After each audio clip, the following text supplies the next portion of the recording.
cheering here when we heard that went through. So thank you. Big hats off to you on that one. Fantastic. When that failed the first time, it was really disappointing. We were just like, oh no. So it's good to see it finally go through. Yeah.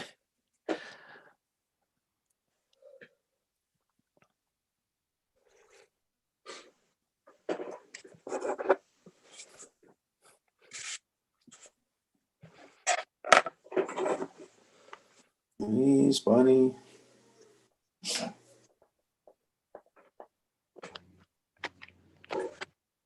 We did, I don't know about everybody else on the island today, but we did have a couple of little funny little power outages here that just went off for about a minute and then came back on. One was I was on a call to the Muni, so Yeah. if something does happen tonight and we get interrupted, I think it'll be short term and we can just re-engage afterwards if everybody's okay with that.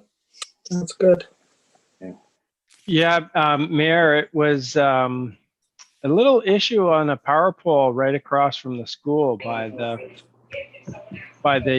crosswalk at the top of the hill.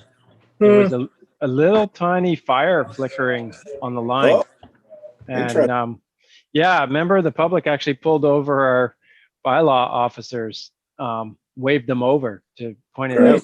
And then we were able to get the fire crew on scene. Yeah, Tyler got the deputy fire chief down there, and then they got a hydro crew up there, and so hopefully it's resolved. But yeah, I think it went out at least 2 or 3 times at the Muni office. Yeah, went out here. Can you guys hear me? I'm on my iPad. I can't seem to get in through my laptop. We can hear you. We can hear you, Alison. Can't see you though. Well, I've got to figure out how to do that because I don't use my iPad.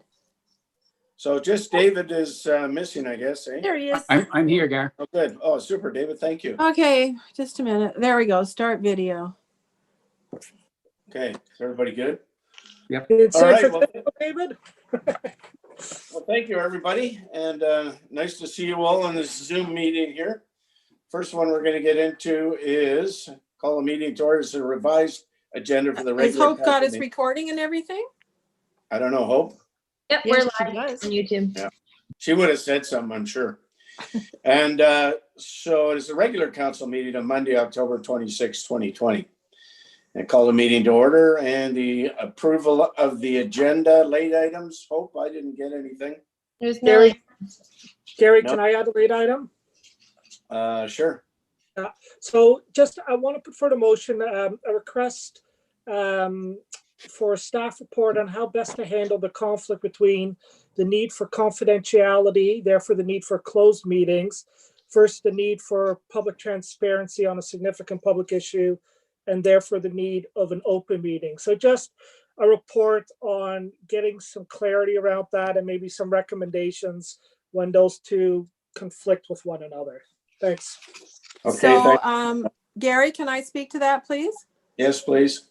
Okay, under our procedures bylaw, Rob, we have to have 24 hours notice of meeting, a notice of motion, unless it's a time sensitive issue. And I don't think this is time sensitive. And it's something I think all of us would have liked to have given some thought to before we get into a discussion about it. Well, I mean, I think whether it's time sensitive or not, I think it's time sensitive, but especially, and I think, you know, I think this is just a generalized discussion. It's nothing controversial. I just want to see if staff can put together a report and if council would appreciate that information. I know we've talked a bit last 2 weeks ago about it.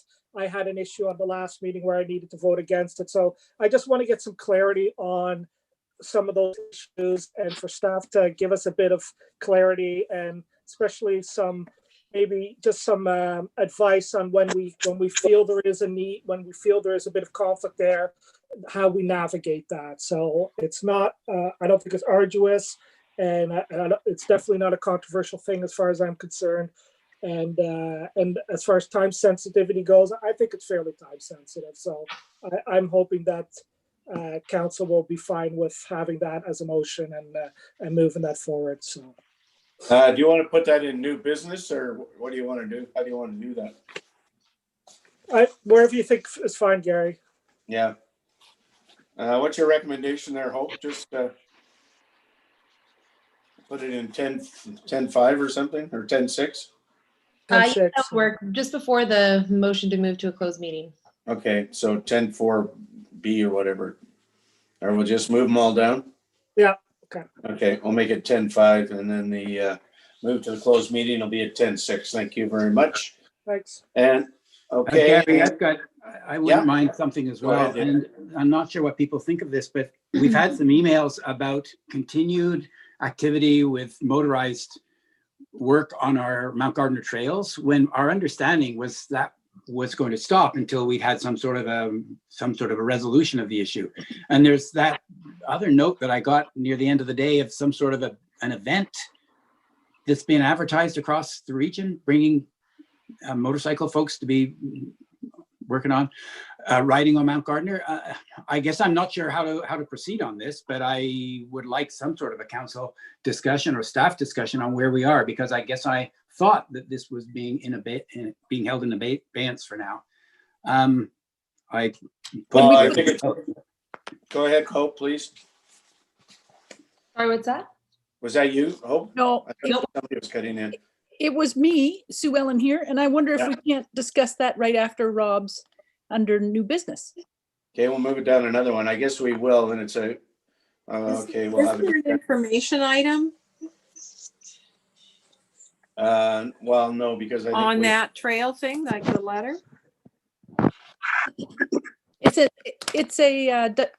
It's a question of whether we need to act. So No, think I was we need wondering to- if we needed to just pull an item from the information sections. I thought there, but maybe I misunderstanding what was I'm not there. seeing that. No. Okay, No, I thanks. don't. So let's leave it in new business and we'll decide what to do there. Okay, so the approval of the agenda as amended. I'll move happy it. to do that, Gary. Thank you, David, and all in favor, aye. You didn't ask for opposed. I'm not finished yet. Opposed? Oh, opposed. I want to follow due process and we're not following due process as we've all agreed to. Okay, what's your point, Allison? I told you my point already. Our procedure bylaw requires 24 hours notice to all members of council for a motion. Mm-hmm. I tend to agree with Allison. We have always abided by that in the past. So Do you want to? Hey, let's just leave it out. We'll have a discussion. Is that fine with everybody? No, That's fine. Why not, Allison? well, as long as it doesn't end up in a motion. No, it's not going to end up in a motion. We'll have a discussion. Okay, so do you want to change your vote or not? No, Okay, Councillor Morris in opposition. Well, okay, so public comments. Hope, is there anybody out there? Excuse me, Councillor Nicholson also in opposition.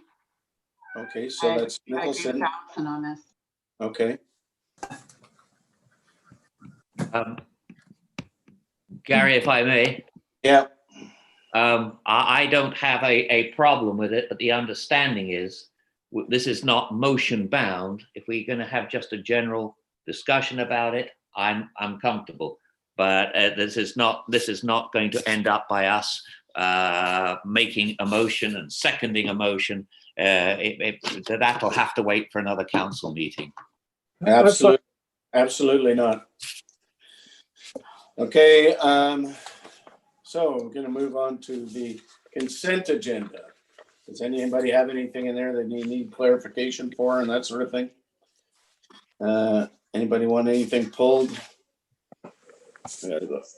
Yes, Okay, I've got Maureen, go ahead then. item 3.9, please. 3.9, okay. Oh, wait a minute, hold on.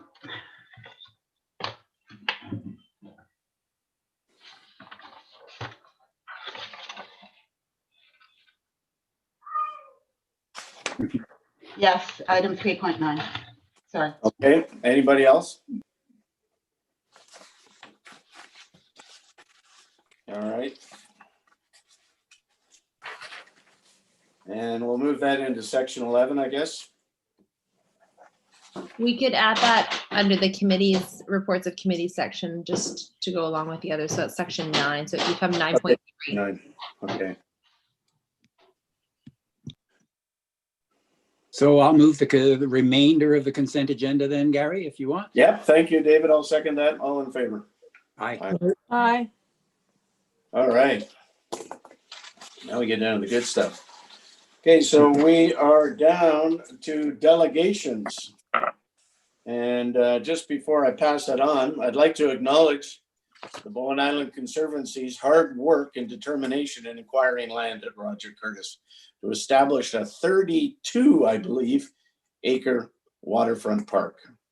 They've been working together with the owners for many months to purchase lots at fair market value at this cherished Bowen Island location. Fabulous spot.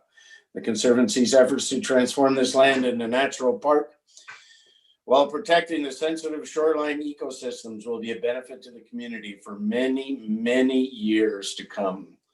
Congratulations and thank you, Owen. And then I'll pass it right on to Owen Plowman. And I think Neris is maybe on Zoom too. Go ahead, Owen. Thank you, Mr. Mayor. Good evening, everybody, Mayor and Council and members of the public. We appreciate the opportunity to speak. Those of you who don't know me, and you probably all do know me, I'm Owen Plowman and I'm the president of the Conservancy. And I'm going to talk for a few minutes, and at some point I'm going to break out and show you some photographs. But I think what I would like to do is describe the journey that we went on to get to where we are today. And that journey, like a car journey, had stops for gas, roadblock now and then, maybe a flat tire here and there, but we got there in the end. And the journey really started in October 2019. The interesting thing about 2020 for us is in the midst of the pandemic, we've had two significant achievements. And the first one I spoke to you about earlier this summer was the publishing of the Marine Atlas of Bowen Island. And we thought that that was fantastic. But now we have something which is even better. And we started this journey, as I said, back in October 2019, when I was approached by some donors who said that they had some funds available for a donation for the acquisition of land. And we looked around and we found these lands at Cape Roger Curtis, three or four lots. I visited that land with the donors in November, and while I was there, there was a huge sort of snorting sound like Darth Vader clearing his throat, and we realized that there was a humpback whale going by about 20 meters off the cliffs at Lot 21. And that just really reinforced that this was spectacular land with spectacular potential for the island if we could get it. So I met with Candy Ho that month and talked to her about a potential purchase, but at that time the land was not for sale. Then we went through Christmas, we made a public announcement. We heard from Candy that a sale might be possible for fair market value. Then we ran into the pandemic, which slowed things down initially. We commissioned an appraisal. I think the first firm we went to absolutely refused to get in their car. The guy would not come over to the island and do an appraisal on site, but was going to rely on site plans and photographs. And that was just ridiculous. We then found a well-respected firm of appraisers. And I believe, as well as coming to see the land on foot, the guy actually flew a helicopter over the top and put together an appraisal. We added that information to our offer. We presented it in July and we asked for 4 lots. The Cape on Bowen then had their own appraisal done and established a much higher value for 3 lots only, and that value was $10.5 million, while our appraisal established the fair market value at 7.2. Then we went through a period when there were holidays, discussions with the board, discussions with the donors and other people, and eventually we put together a new offer for 3 lots and we presented it, and on October 16th we agreed to acquire the land for $8.8 million. So that's our journey basically, and our journey is not yet over. We have a lot of work to do and we don't take title to the lands until December 16th, but what I wanted to show you was just a few pictures to talk about what we've got. So if I do let me see this, I should be able to present not only some pictures, but also let you see where we are. So can everybody see a Yes, we slide with a can. map? Yep. Yeah. Okay, so don't get distracted by what appears to be another mysterious island off the southwest here. That's actually Bowen Island, and you're seeing the light green areas where we are at Cape Roger Curtis. And you can see the proposed park is the lots here. So these 3 lots, it's actually lots 20, 21, and 22. They're right on the waterfront. Pay particular attention to this little promontory under the P in park. I'm going to come back to that in 1 second. These pictures were taken at all different parts of the year, times of the year. So sometimes you get blue sky and sunshine. Sometimes you're looking at gray skies and cloud. But basically, this is walking down to the seashore on one of the driveways. Each one of the lots has a driveway and a pad for putting a house up. This is walking down in early July to the seashore. And this is last week when I was walking down. You can see there's not much beyond the trees, it's just all gray. But when you get out there, you see things like this. Beautiful ocean vistas. This is looking over towards Point Grey, that's hiding behind the tree at the top right. And you can see on the ground, there's lots of moss and lichen. If you look further out, you're looking across to Vancouver Island. And this is actually that little rocky promontory, which you can walk right out on. And then take a peek up and down the coast. And if you look to the east, you see downtown Vancouver, and this is high up on the top of the cliffs. This is right at the top. And if you go down to the oceanfront, you get a view like this, and you're looking, see Point Grey there just peeking behind the little islet. That's about the end of the land. And if you look to the east, way off in the distance on the left at the top is Texada Island. And where the other islet is, which is just off the coast on the left-hand side, that's about where the park will end. And you can see again, the cliffs is beautiful cleared space. It's a very sensitive ecosystem with very sensitive lichen and moss, some of which is blue listed. You can see here, if you look down, this is the kind of thing that you see. I'm actually standing on gravel, but I'm leaning over taking a picture, so I'm not walking on the lichen. And if you look further down and go down to the seashore, you're likely to see an otter or two. And then if you turn around and look inland, you see beautiful, spectacular trees. So we've got Douglas fir, excuse me, hemlock, arbutus, lots of other trees in there, and some pretty spectacular stuff. I'm going to stop sharing, and I'm back on screen. I want to talk for a second about what this means for the Conservancy. It's a major milestone for us because it's our first land acquisition, and it's a very large land acquisition and a very significant one. We learned as we went through this. We're sort of learning as we go going forward as well, but we have a very capable team on the board, and we have a lot of support from other groups and individuals. And what we're working on right now, as well as the finishing touches on the conveyancing of the land, which will take place on December 16th, is building a management plan which will identify short, medium, and long-term activities that we have to carry out when we take over the land. That covers things like, what are we going to do about parking? What do we do about trails, the driveways that are already there, and the housing pads which have been built from rock and gravel? Are we going to leave them? Are we going to do something with them? What about some benches? People would like to go out there and sit and just look at the ocean and look at the beautiful views. So we have to figure out all that kind of stuff. It's all going to cost money. We're putting a plan together to address that kind of thing. And we're doing that very kindly. Councillor Nicholson introduced us to the Metro Parks planner, and she is very willing to help us as we go forward. So thank you very much, Councillor Nicholson. Great. We're also hoping to make other land acquisitions of ecologically significant land in the future. So if there's anybody listening and they have a nice piece of land, we have to figure out how to do it. But we're hoping that this is the first of several land acquisitions where we can preserve land in its natural state on the island. The other thing I wanted to talk about was what this means for Bowen Island. Obviously, we have a new park on the waterfront at Cape Roger Curtis in a choice location with much loved lands. Of course, everybody would have liked to have preserved the entire place. We've got a piece of it, 32 acres, and this park is going to be open to everybody, visitors and residents, family and friends, and it's going to be preserved in its natural state in perpetuity. So don't expect to see any concession stands or snack bars or anything like that.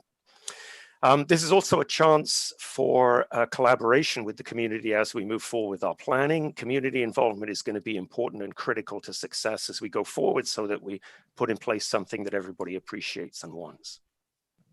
The last thing I wanted to talk about is thanks. We have to thank so many people. There's a long list that I could probably write. I boiled it down. First of all, we owe a huge debt to our donors who've come up with the funding to make this whole transaction possible. I personally want to thank my colleagues on the board who have brought their different skills and expertise to bear on this large initiative and provided support to me when I've had my head in my hands and been wondering what to do, and provided legal advice and so on. There are lots of other individuals on the island who knew about this and have been very supported, and they've been sort of idea machines generating thoughts and ideas that have been very helpful.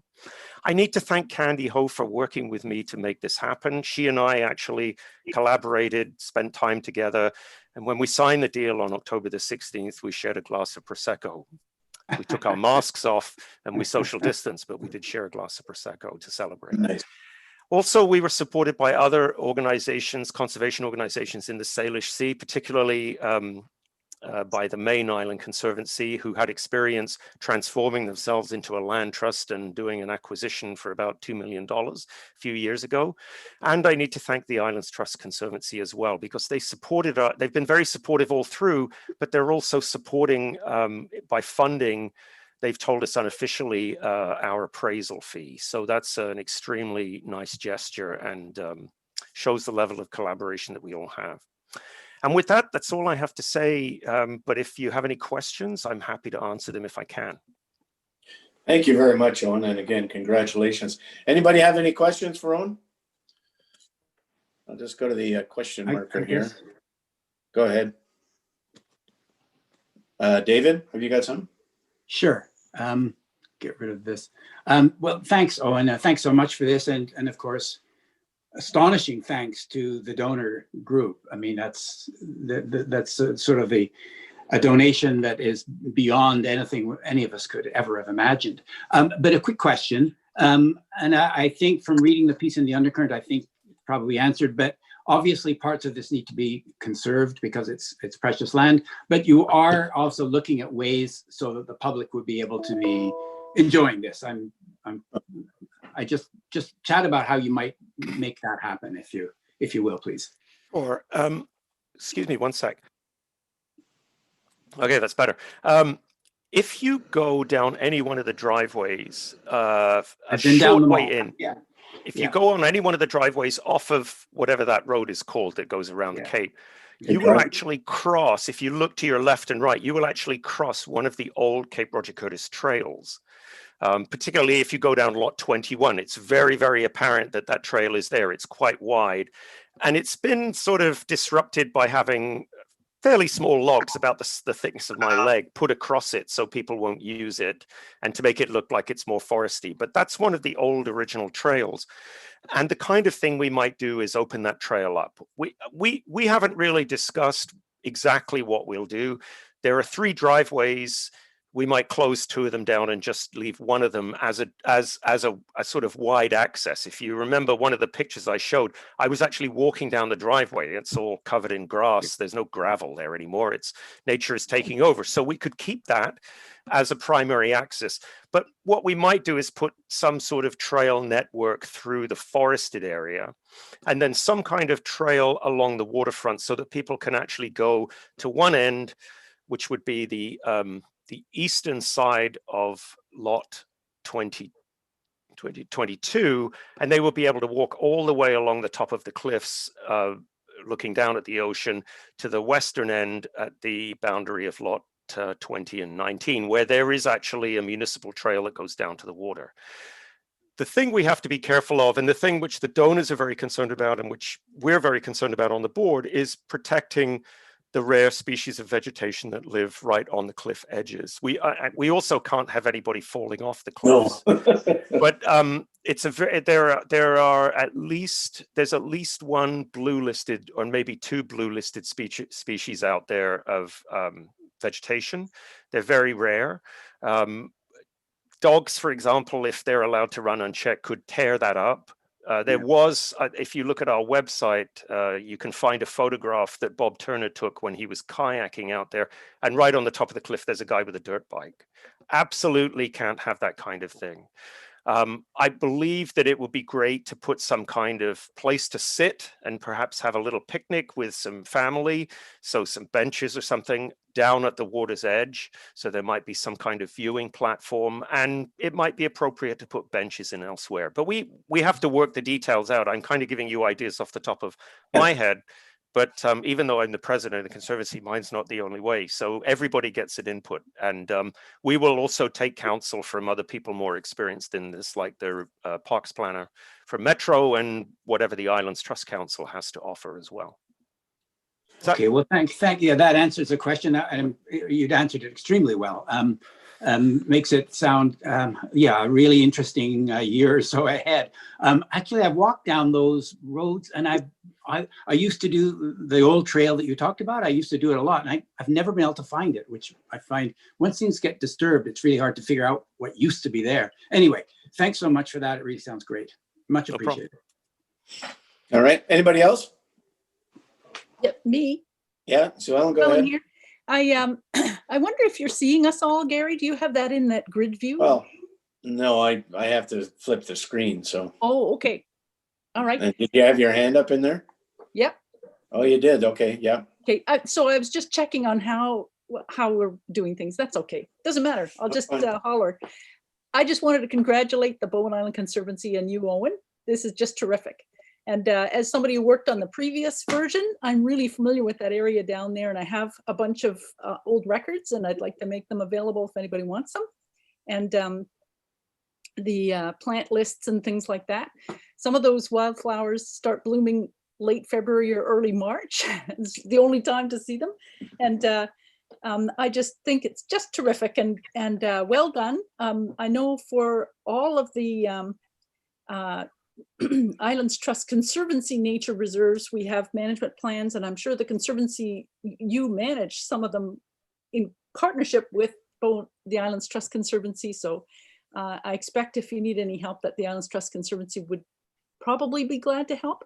Yeah. I'm glad to, I'm on the board of the Islands Trust Conservancy, so I knew that $5,000 grant had come your way, that we try to help organizations get those early work done that's so hard to fund. And it's just terrific. Welcome to the nature management side of it in the big time. And I just think it's terrific. Congratulations. Thank you very much. There are a couple of things I want to just react to, if I may. Absolutely. Yeah.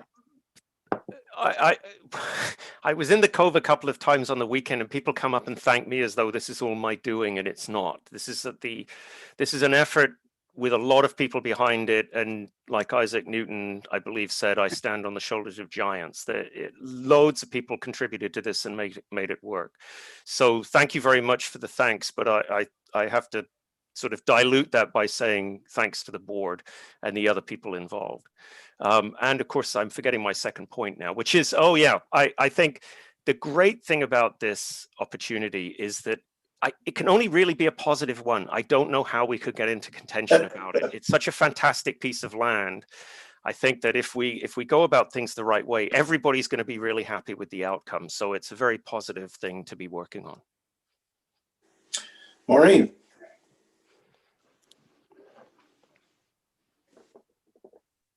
Thanks, Gary. And congratulations, Owen. And I'm pleased that you managed to connect with the Metro Park Planner. There's a lot of planning going on right now around a new park that will be opening in the east side of the park system called Widgeon Marsh. And the challenges that are faced there are not the same, obviously, as what you would face at the Cape. But the park planners have a lot of experience dealing with dealing with sensitive ecosystems and what needs to be put in place while at the same time enabling public access and public enjoyment of the parks. And the second comment I wanted to make was I really appreciated the clarity with which you announced the acquisition of these lands, and that you were careful to point out a number of things, including that the lands were actually purchased not at market value or not at appraised value, but significantly more than appraised value. I think about 23%. And I'm grateful to the donor that they were prepared to go to that extent above appraised value. And then the second point that you were very careful in your written materials to make was that the acquisition of these 3 lots in the Cape had nothing to do with any rezoning that was currently before council. And I think that's a critical point that has been stated for the public, but probably can't be restated often enough. So thank you again for your hard work, and to everyone here who's part of the Conservancy. You have done a wonderful thing for Bowen. I mean, thank you. Thank you. Candy Coast. So she's just Anybody else? on the line there, which is great. I don't see anybody. I got somebody in the background there though. They've just muted themselves. Okay, that's good. Anyway, if there's no other comments, I'm just going to say again, thank you to everybody involved, Owen. I know there was a mass of people involved, and I'm sure this will evolve very carefully as you move forward. And I think so you stop any missteps. I don't think there will be any. You're going to do an amazing job, and that's just an amazing legacy for the island going forward. And thank you again for your tenacity and not giving up.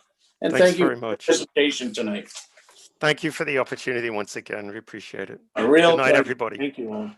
Nice to have you. Thanks a lot. All right.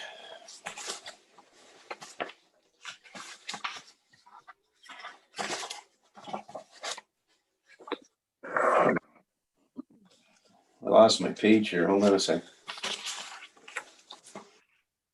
All right, so we're going to go to right through a business arising from minutes. It was looked after in the consent agenda. The bylaws, there is none. Staff reports.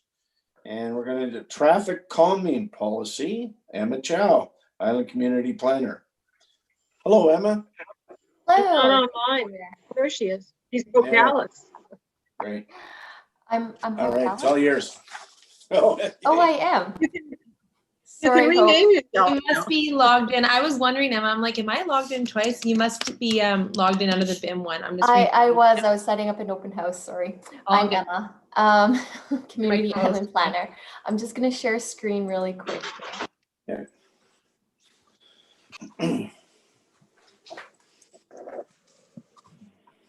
Okay, so good evening, Mayor and Council. I'm here tonight to present the draft traffic calming policy. It is part of the speed management project under the transportation plan. This was priority element A8 of the plan, which is chiefly to help ensure road safety on the island by establishing robust speed regulation and providing a clear process and criteria to evaluate speeding concerns coming from the community. Traffic calming is in line with Vision Zero principles, which is to eliminate serious injuries and fatalities to vulnerable road users who are mainly pedestrians and cyclists. Studies have shown that lower speeds have a huge impact on the chance of survival for a pedestrian in a pedestrian vehicle collision. For example, 30 kilometers per hour would give you a 90% chance of survival. However, as that speed goes up, the chance of survival falls dramatically. At 60 kilometers per hour, chance of survival for a pedestrian in an impact is 5%. Fortunately, on Bowen, our speed limits island-wide, we have a 40 kilometer per hour speed limit with many pockets of 30 kilometers per hour. So those are very good speeds in terms of road safety for vulnerable road users. And the aim of this project is to make sure those speed limits are respected. And as council is aware, speed limits on the island have been mapped, and that map was used to prepare a speed bylaw, which was adopted by council last month. And that has established our speed limits and made them legally enforceable. We also have purchased an inventory of speed limit signage with funding from a Vision Zero grant. So this signage is also required to enforce the speed limits, and we have them at the ready to install as needed. The next step in the project is to develop a traffic calming policy. And this policy will be very important in helping to build community awareness on road safety and equitable use of our roads. As mentioned, traffic calming policy has been under development over the past several months, and that involved background research on the most effective traffic calming measures, especially in rural environments such as Bowen. And we took the most appropriate measures and brought those out for feedback from the community. That engagement started in August, went through September, and further best practices research was also done to see what other municipalities and agencies were doing for traffic calming policies. All of that information was used to draft the traffic calming policy you have before you. It contains 6 main stages. The first of which is an initiation of a traffic calming request from the community. That request will then be reviewed by staff based on data collected at the site. And if the data meets certain warrant criteria, then it will move on to the development stage where staff will explore various calming measures and identify the most appropriate ones for the subject site. Then we will look at securing funding, and once that has been secured, then implementation. And when you're out, we will monitor, collect additional data on the implementation to make sure it was effective. So I've just prepared a few slides to help illustrate that process in a bit more detail. For a subject site, which would be a road segment that may have traffic calming issues, for example, the segment shown in orange here, a traffic calming request may be initiated by any one of the affected properties. In the policy, an affected property is defined as a dwelling that is accessed from the road segment or within 100 meters via that road segment.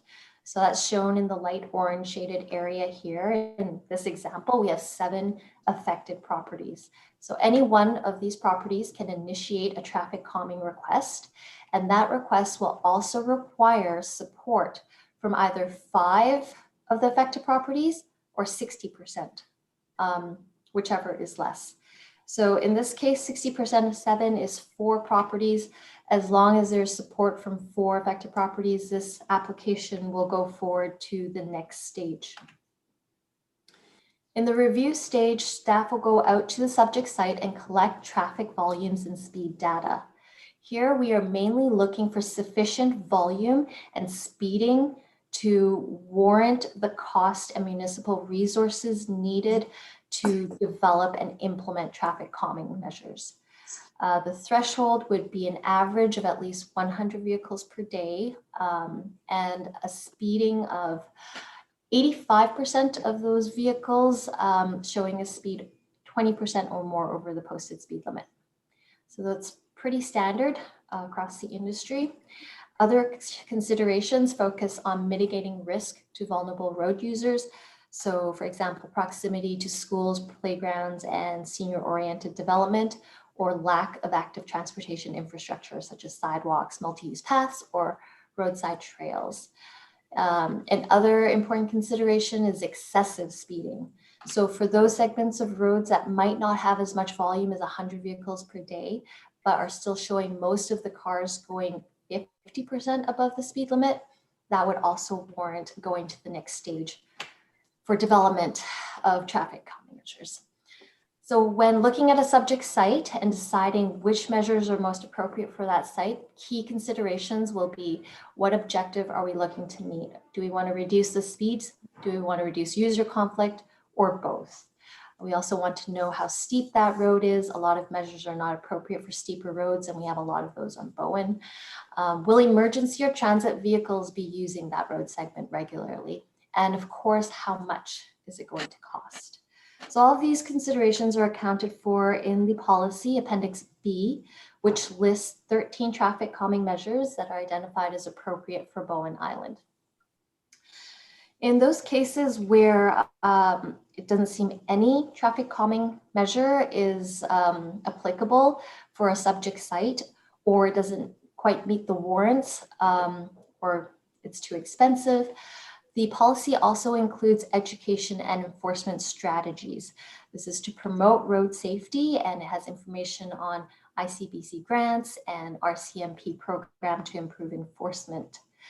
These are strategies that can be used for neighborhood initiatives, and residents are strongly encouraged to try them in their neighborhood, especially where hard traffic calming measures cannot be installed.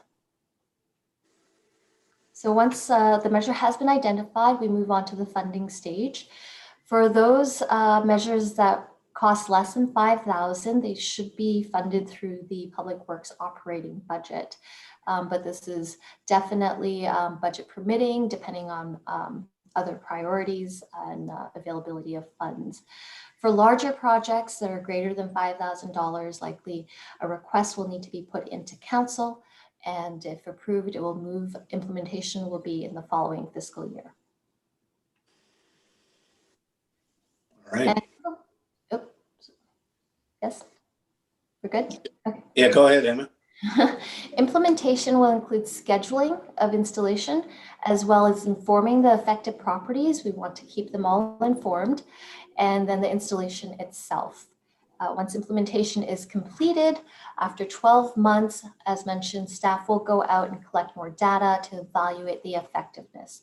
If we find speeding or road user conflict is still a big issue, we may have to reconsider alternative traffic calming measures and follow the process set out in the policy again.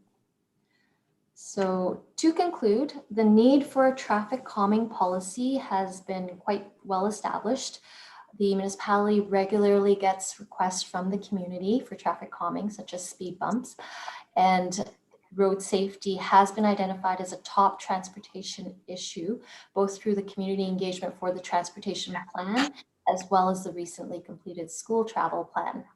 Traffic calming is also a big part of Vision Zero, that's reducing serious injuries and fatalities of vulnerable road users down to zero.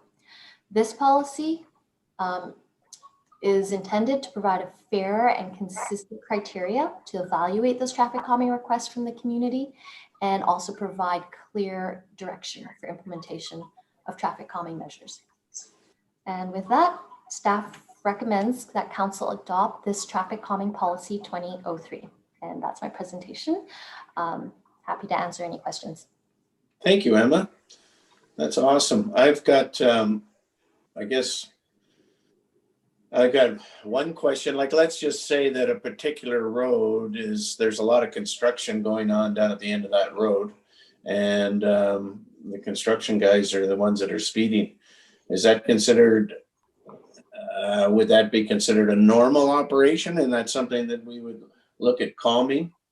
And the other question I had is, I guess, what are the calming methods? Are they all speed bumps, or what does it look like? I can share screen again, actually, and just zip through them with some pictures. Okay. If that's appropriate. Can you talk about which ones might really work on Bowen? Yeah, so those would be the ones in the policy. I'm just trying to. I was just trying to find it, and there I couldn't find it. Here it is. The policy's at the very end. So this is the policy, and Appendix B lists the measures. There are 13 measures here. Yeah, okay. I don't understand a lot of them. I guess that was the issue.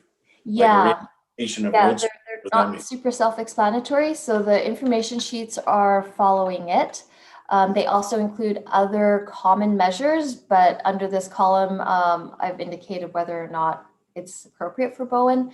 The main one here would be reallocation, narrowing the vehicle lane width and reallocating a lot of that road space to the vulnerable road users, such as pedestrians and cyclists. And narrowing lane widths have been shown to be very effective in lowering speed and regulating speed. That can be fairly low cost by just line painting, so there's no hard infrastructure that needs to be installed. Although the studies have shown if you do put some barriers such as flex post, jersey barrier, or curb, it is a lot more effective. So that's for narrowing the lanes. There's also optical measures. This includes signs and pavement markings. Pedestrian crossings help to slow people down. This was also very popular in the community feedback we got. We have a few of them on Bowen. I think we could use a few more. Sight lines are a strong consideration for pedestrian crossings. They're only safe if you have very clear sight lines for both drivers and the pedestrian crossing. There's some pavement markers that decrease spacing to give the illusion that you're speeding up for the driver. And that seems to help them slow down. They've also, studies have shown that the messaging though, that are stenciled on roads are not effective, especially on rural roads with less traffic, I guess. Road friction is another group of traffic calming types, and this changes the feel of the road. Rumble strips, that changes the texture, sound, and the feel. There's also tight corners, a very common one, but we don't have a lot of corners or curbs on Bowen to utilize that measure, but tightening up the radius forces people to slow down at the corner. Street parking or other types of uses that create a lot of movement and activity on the edge of the road also help to slow down people. Horizontal deflection is a very common group, and this is where you have things like chicanes. That's a very well-known one, or roundabouts. So horizontal deflection is where you actually have to shift horizontally in your travel path, and that's very effective in slowing down speeds. The problem with this class of measures, it utilizes a much wider road width, and we all know how restricted we are on Bowen with our road widths. We have cliffs and mountains really constraining us. But where we do have wide enough roads, this is a very effective type of measure. Vertical deflection is where speed bumps fall under, and this is where your travel path is deflected vertically. So the most well-known one is the speed bump, but it's not considered appropriate for Bowen. Speed bumps are considered too disruptive in the roadway, can't be used on higher grades, so steeper roads, and they can't be used where there will be transit vehicles or emergency vehicles. A variation of the speed bump that is much friendlier are speed cushions or speed tables. So these two have been included in the list. Speed cushions have spacing in between that allow for buses and emergency vehicles to go through unimpeded. However, speed cushions have also been shown to create a road hazard where if there's not enough cars in the opposing lane, if there's not enough traffic, a lot of people will swerve around them, which actually makes it more dangerous. So really the best option for vertical deflection in this group is a speed table, which is essentially a speed bump that has been elongated. So the severity is greatly reduced. And it also provides a flat surface on the top that can often be used for pedestrian crossings, and it's safer, a safer crossing. All right. And the last one really doesn't apply to Bowen Island, but I covered it because they're common measures as well. And that's changing your traffic regulation. We just don't have a lot of traffic regulations on the island. This is things like changing one-way to two-way or two-way to one-way, or limiting where you can park, using parking a lot to help restrict the flows, and also diverters. And this is really to do with through traffic, where there's really high amounts of people shortcutting through neighborhoods. And we don't get that on Bowen either, mainly because we have very low volumes and we don't have our grid network. So there's very little shortcutting. So does that help? Yeah, no, that's a really good explanation. Thank you very much. And yeah, the information was certainly all there. Okay, so I'm going to start on the list here. Rob, go ahead. Yeah, thanks, Emma, for that report. And You know, the importance of this, actually, Gary, I think you remember we were at the Bike to School event last year, I think it was. Yeah. There were about, Yeah. yeah, there were over half the school cycled to school, and very impressive. Most kids rode every single day.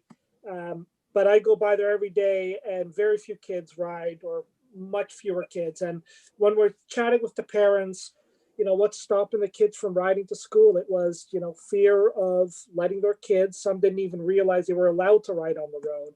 So hopefully with looking at roads and looking at ways that we can make them feel more comfortable for all users and making them feel like they belong on the roads, I think will go a long way. And a lot of times these things, if there's very few people, for instance, walking and cycling, even fewer will tend to come out. And once you sort of start building up a bit of a critical mass, and I think especially now with the sort of exciting advent of electric bikes, where there's more elderly people that can get up the hills right now, I think it's exciting times to really start putting in some of these plans to make the roads feel a bit more manageable and a bit safer, and for people to feel they belong on the roads. And you know, it will be a pressure as we get more people coming onto the island. There'll be that conflict between the two. So hopefully these measures will help to keep those speeds down and getting people on, you know, more sustainable and healthier forms of transportation. Quick question for you, Emma, and I don't know if we have any stats on this, but do you roughly know how much money we're spending on initiatives other than just meeting basic road needs? So for cycling, for walking and whatnot, is there a percentage roughly that you know that we're spending right now on our capital for that? Well, 2021 budget process has yet to be determined and concluded, I suppose. But I guess the main initiative under that category would be pedestrian improvements to the Seven Hills walking path up Miller Road. And that budget request is $25,000. I haven't seen I mean, if you're looking for a percentage of the capital budget, I don't know what the total capital budget requested would be for 2021. But 25,000, I think, would give you an idea. Okay. Is that good, Rob? Yeah, that's fine. Thanks. Okay, David. Thanks, Gary. And I just, you asked a good question there, and Emma answered it really well. So I don't really have any further questions. I just wanted to thank Emma for such a thorough job, and the way she went through all of the different options and then looked at what ones were appropriate for Bowen. I thought that was really useful work. So it's given us a good, we have a good bylaw here. I think that, a policy, I'm sorry, that will help us when we get these requests from folks saying there's too much speeding in my area and so on. So I just wanted to thank Emma for her work on this, and I really support moving this forward. Thanks, Gary. Thank you, David. Okay, move on to Sue Ellen. Thank you, Mayor Ander. My question for you, Emma, thank you for this presentation, and I'm delighted that it's coming before us as a cyclist and sometimes horse rider and pedestrian. I'm wondering, at one point you said requests from the community, and I'm for speed calming, and I've been part of some of those. For example, parents at the Children's Center have asked about that. And I'm wondering, because later or earlier, I guess, I understood that the process can only be initiated by individual homeowners. And I'm wondering if you could explain that a little better. Can community groups or others in the community who've had a near miss or something, can they initiate the process, or does it have to come from a landholder? Well, the policy has two ways, actually. One is council direction. So council can always direct for traffic calming to be investigated. I didn't mention that in the presentation, but that's definitely one of the options. I focused on the community request because that's new. And it is, you're correct, affected properties, but it is either the owner or the resident both can submit a request or support a request. Great. So anybody in the community could come to council or write to council or get in touch. If they either own a property that's affected or live at a property that is affected by the segment that they are requesting. So what about the horse riders group or the child, like an institution like the Children's Center? Can they initiate this process? If it's for a segment of road that affects them. Yes. Okay. Yeah. So the concern here is we don't want a lot of requests from a group of people that like to hike on another end of the island, and it's a residential street that they don't like to hike down, and they want to put in a bunch of speed bumps that will affect all the houses on that street. Yeah. So the request needs to come from the properties that are actually going to be affected. okay, because we have some dangerous corners, and people have come to council before for that, and for safety. I'm just hesitant to limit safety concerns and actions to only happening at the request of people who live on that stretch. So I think that would all definitely be an option for people to come to council and have council decide to direct staff for those cases. Thank you. All right, thank you, Sue Ellen. Allison? Okay, thanks, Emma. Quite a lot of comprehensive work. I was kind of surprised to see this because in the transportation plan, it's really hard to figure out that traffic calming is what was in that particular section, which I've now closed up. So I've got a number of questions, which you can expect. My first one has to do with, there wasn't much in the way of public participation. There was only 7 people participated. Yeah. And so I'm a little concerned that we're basing a policy or choices on 7 people's opinions. And how was those sessions advertised? We don't recall seeing any notice to council telling us that sessions were happening and to let our networks know about it. That's true. The participation, I wouldn't say was super high, but 7 people? It's more than we get out of open houses. That being said, the original engagement was planned to be a lot more in-person interactive workshops and getting out in the community, which definitely is not an option with the current COVID measures. It was advertised as all the other engagement initiatives have been advertised since COVID. So that is through the municipal e-newsletter, the island page, the municipal website. I think those are it. And those are the only channels and social media posts as well. So you didn't reach out to groups that we knew had asked for traffic calming in the past, like the Children's Center or the Hood Point householders or any of those groups that had previously raised issues about speed limits or traffic calming? Like, were they individually contacted? Yeah, I mean, you said people had approached us in the past about traffic calming, but they didn't get a notification of the meeting. No. Or the info. Okay. So I guess now going down the page, there was 11 municipalities that were researched. Which ones were they? I mean, everything in here in the pictures is largely what I would call urban citified roads. There's very little information on what I'd call rural. Yes, correct. And I would say it was very hard to find policies in rural areas. I would say most rural areas don't have the capacity. And also a lot of rural areas were fairly unique. A lot of rural areas are managed, most of the roads are managed by the province, which has their own standards for traffic calming. So I did my best to find smaller communities with traffic calming policies. Within BC, I'm trying to think of the smallest one. I think, let me pull up the actual list.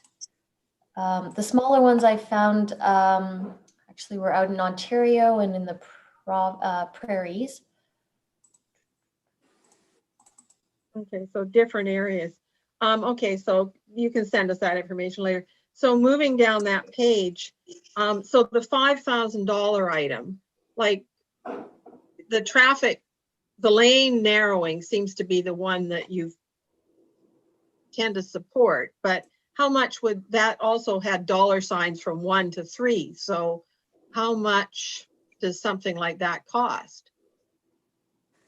And I guess my other question is how much of an increase is this going to do to the Public Works operational budget? Are you going to budget for 2 requests a year or 3, or is it a $15,000 increase, a $50,000 increase? What sort of uptake or dollars are you expecting?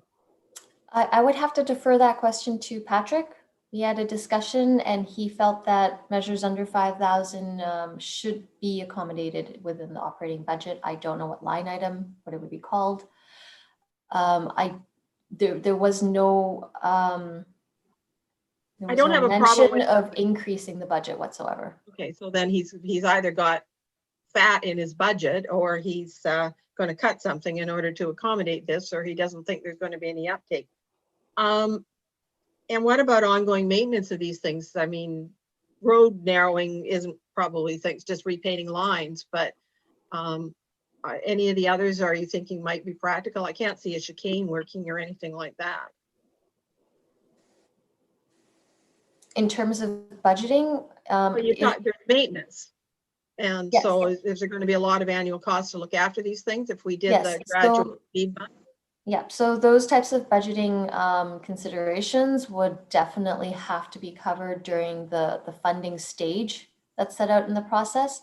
I can't speak to that until there's an actual request that might consider something like a chicane or a higher budget item. And as I mentioned, a higher budget one would have to go to council to get approval anyways.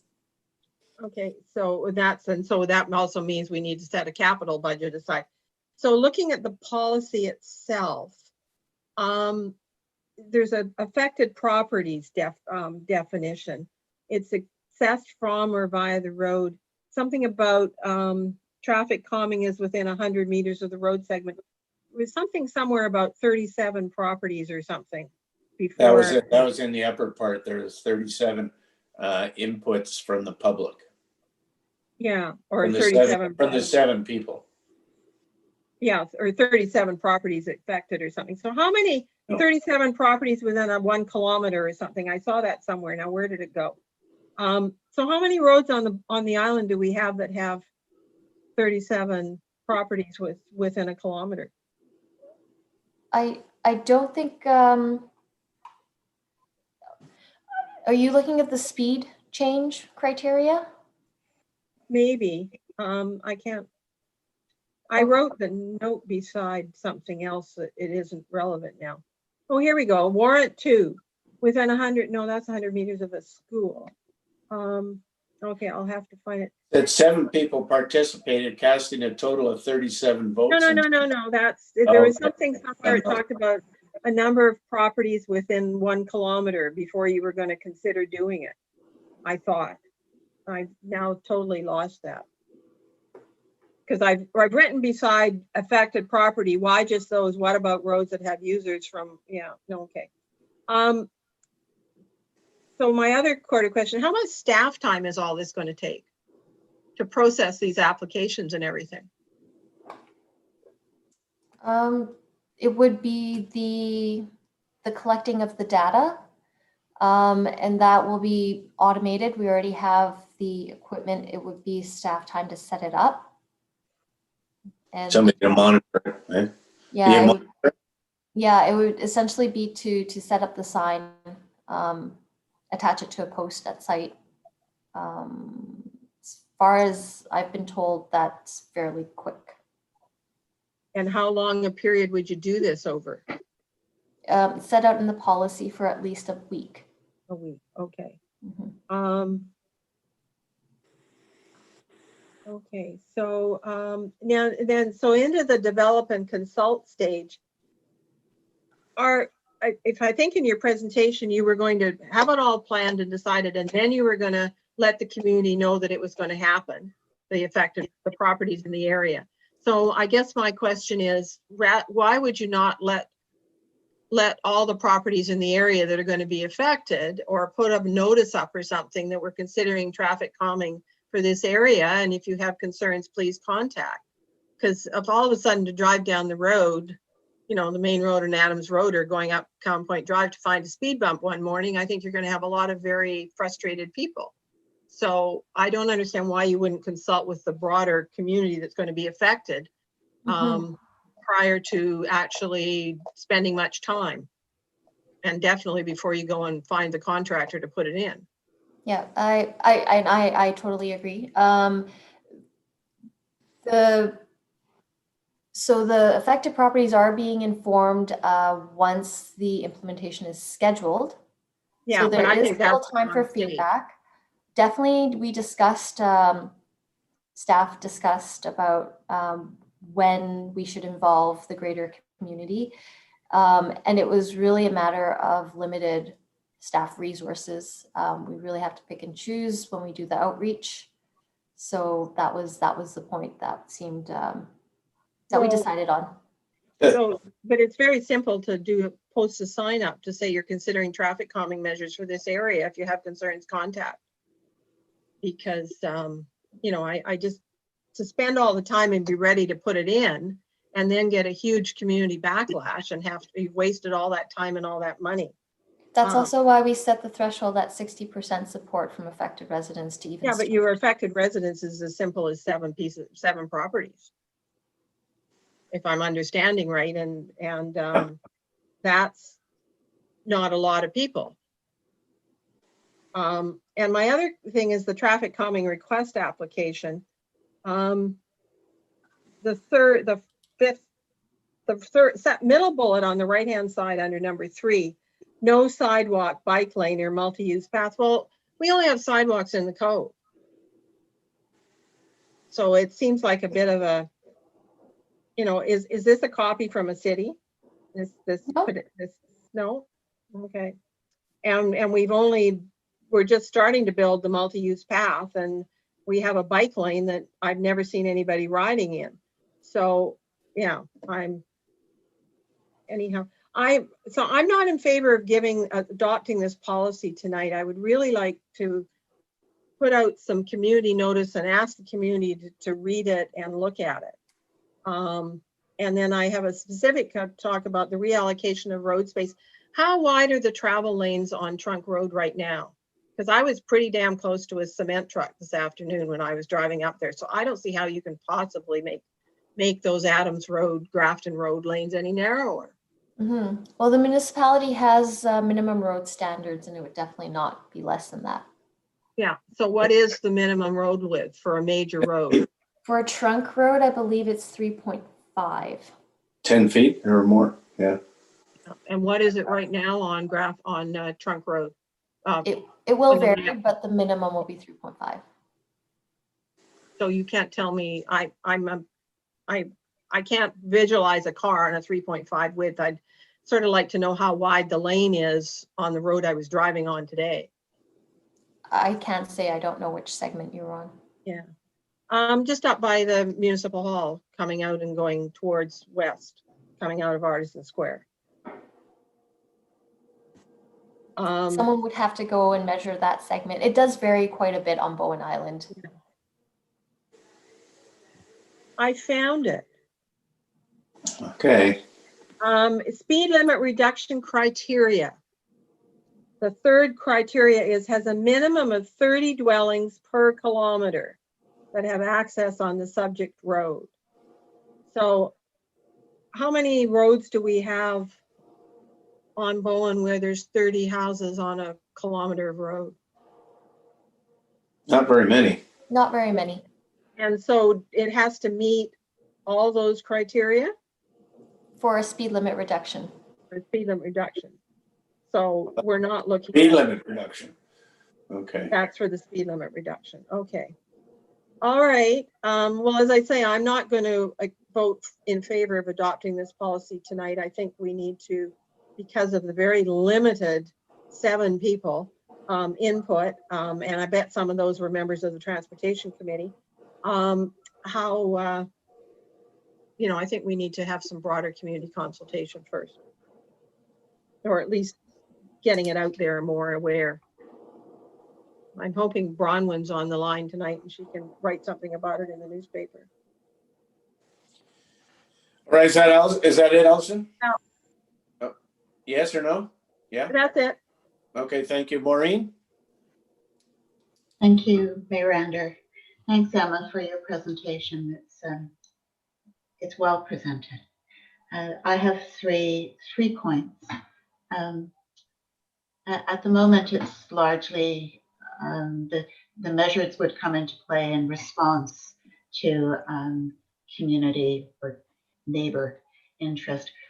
What I was curious about was whether planning was proactively looking at introducing some of these measures in specific areas.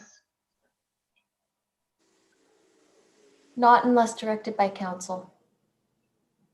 Okay, but I appreciate that you wouldn't do it unless directed by council, but do you have any areas in mind where council direction might be appreciated?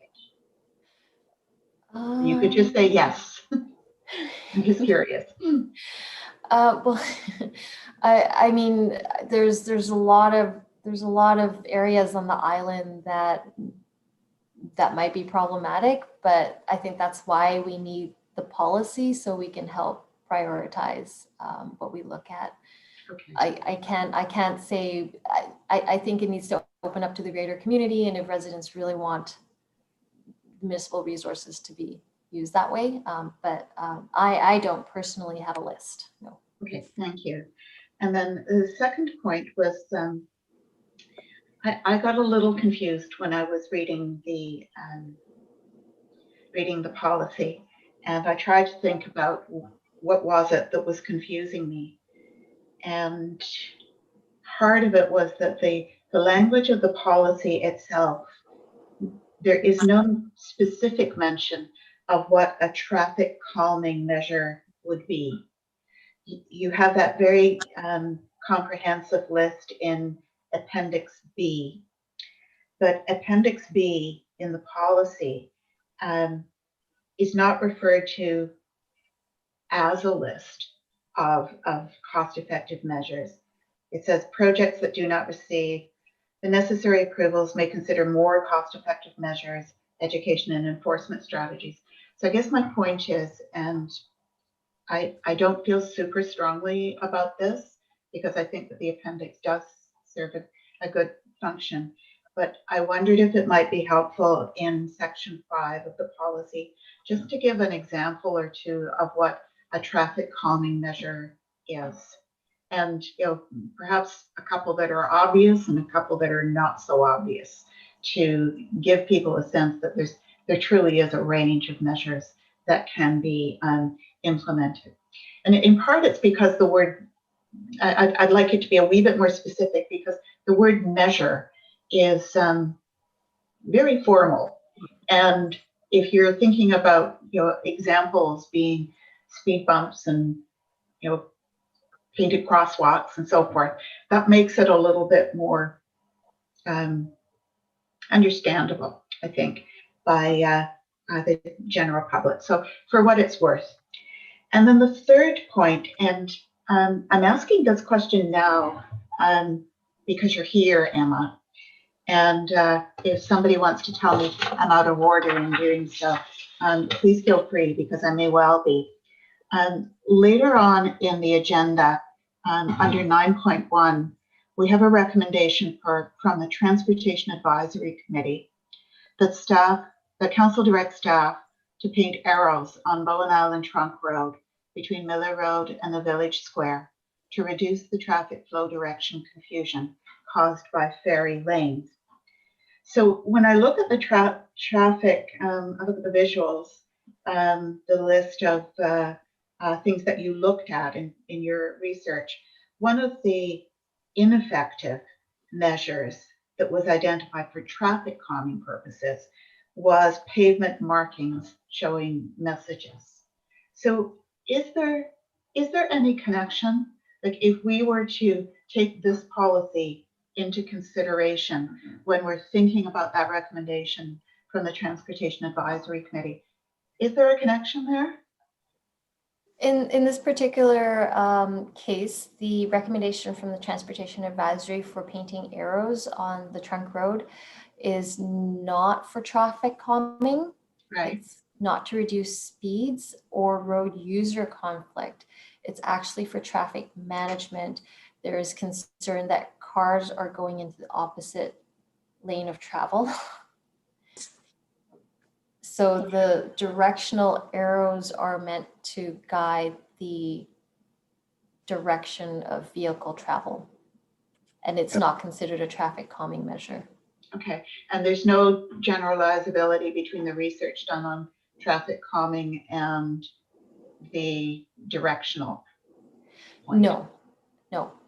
The studies that I have read regarding the effectiveness of pavement markings on reducing speed in rural roads didn't mention anything about directional arrows, but they did have things like stenciled speed limits on the road and slow down types of messages, and those were found to be not effective. But in directing traffic, not for traffic calming, directional arrows are the standard. Okay, thank you, and I appreciate everybody's tolerance and me asking a question slightly out of order. Thank you, Emma. No, that's fine. Okay, Sue Ellen, please. Then we got to wrap this. Thank you, Mayor Ander. I just wanted to show people that these are from about 10 or 15 years ago when one of our municipal committees was looking at ways to keep all traffic participants safe on the roads. And we did at that time, this was the former Greenways Committee, we did at that time look at some parts of a government road that were wide enough already to hold, to have a bike lane almost that wide, just painted in as part of the pavement. But that was a long time ago. I just wanted to respond to Councillor Nicholson's point about the definitions of traffic calming, and suggest that on page 1 of 4, the very first one is a definition about traffic calming, whether it would be worth at the end of that little sentence adding the words such as in Appendix B. Would that help solve that? Because I agree, I had to go all the way to the end to find those pictures, and it was maybe not everybody would go all the way to the end, and it might help with the questions. What do you think?